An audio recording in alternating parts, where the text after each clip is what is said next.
I mean, no one was really surprised, so it's not really much of a plot point, but there it is. Turns out Mavis's mother was also the type to fall for a complete goofball, if this face is to be believed. And as Johnny comes to the realization, looking empathetic for Dracula's struggles, Drac retorts with, "She was killed by your kind." You can see him growing into the anger of it beforehand. And of course, that glow. Man, maybe I'm just a stickler for lighting. I wish Hotel Transylvania played a lot more with lighting. And then we fade into his version of events. Not a 2D storybook this time, but fully realized in 3D as Drac actually lived it. But to have a little bit of history, everything's in sepia. Though that way it still feels kinda storybooky, like an old fairy tale.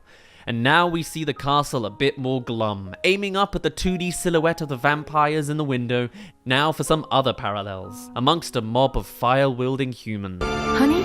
Though the room may not be too decorated, the frame certainly is. This is another frame within a frame as we catch burning beams. The castle is coming down soon, and the vampires are compositionally entrapped. Go hide. I'll take care of this. And also notice, the couple are reversed from the storybook. More emblematic that the humans have the tail all backwards. And with those simple words, we move from a close-to shot of their faces over to their hands, holding on before letting go.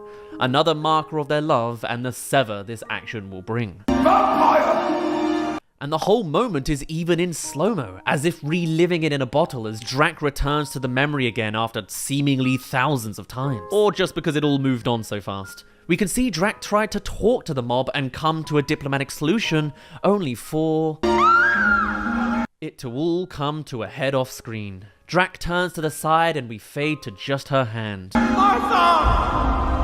It's very simple-stranded from a plot perspective. They don't really ham much into the motions or the scenes. It's more symbolic than anything else. Does that make it more artsy, or does that make it lazy?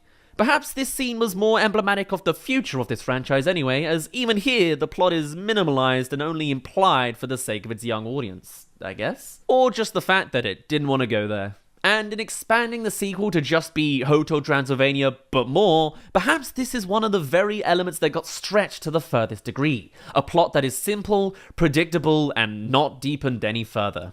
Who knows? But this next shot is stunning.